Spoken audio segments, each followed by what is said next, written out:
सर्वसामान्यांच्या हक्काचा आवाज जागर जनस्थान।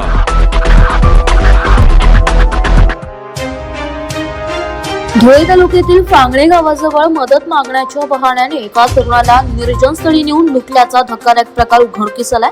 रात्रीच्या वेळी चहाची टपरी विचारण्याच्या बहाण्याने अज्ञात संशयितांनी तक्रारदाराला दुचाकीवर बसवून बरखेडी फाटा येथे नेले। तिथे अंधाराचा फायदा घेत दमदाटी केली आणि मोबाईल हिसकावून तब्बल 1 लाख रुपये ऑनलाईन स्वतःच्या खात्यात वळते केले।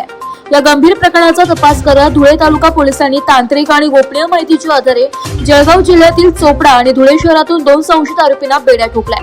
त्यांच्याकडून रोख रकमेसह 2 दुचाकी असा एकूण 1,30,000चा मुद्देमाल जप्त करण्यात आलाय।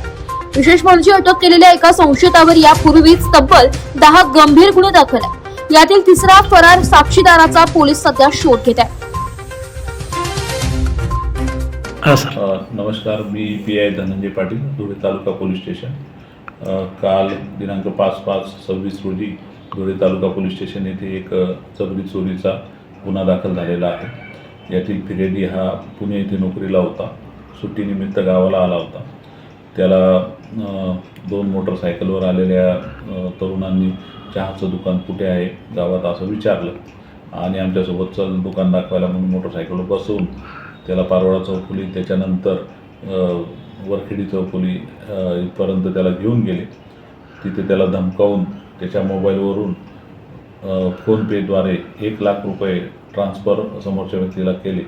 अशा प्रकारे हा जबरी चोरीचा गुन्हा धुळे तालुका पोलीस स्टेशनला इथे दाखल आहे। गुन्हा नंबर आहे 249/26 आणि याच्यात नवीन BNS कलम 309(4) आणि 3(5) असे लावण्यात आलेले आहे। या गुन्ह्याच्या तपासात बऱ्यापैकी प्रगती झालेली आहे।